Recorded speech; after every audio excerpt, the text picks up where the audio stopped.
you ever wonder why cheating seems so common today? Well, today we are going to discuss the problematic of infidelity.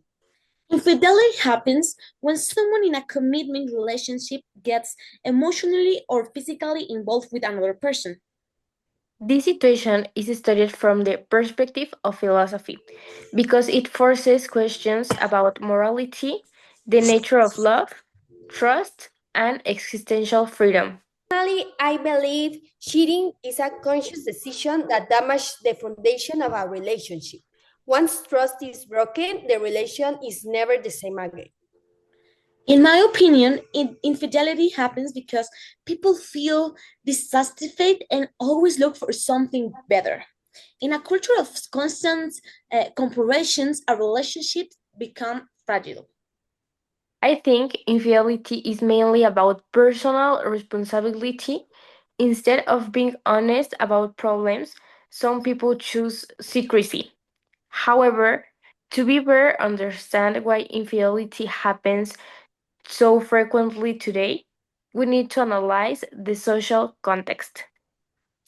According to the thought of the author Sigmund Bauman, he will probably not defend infidelity, but he will try to understand it within the context of his book, Liquid Modernity, in which he mentioned that relationships are no longer stable. Instead, they have become fragile and easier to replace.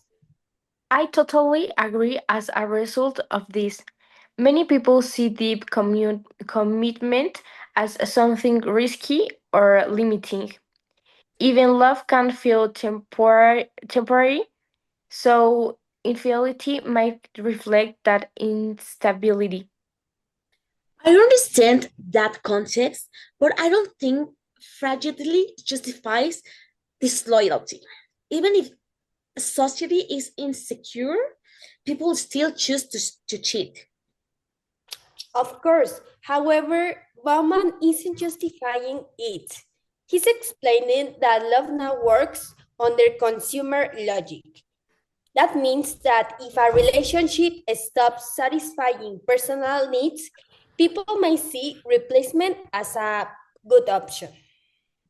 And that culture of constant comparison which describes the thinking that there's always someone better makes commitment harder. I also know that Bauman argues that we live in a deeply individualized society where each person feels responsible for their own security. But even in a highly individualist society, people are able to make ethical decisions. That's interesting, but I believe that social context also influence this decision. As Bauman says, commitments can feel like obstacles to future opportunities, so the less serious a commitment is, the less damage it can cause. Which means that deep commitment starts to look risky, like it limits your freedom or future possibilities.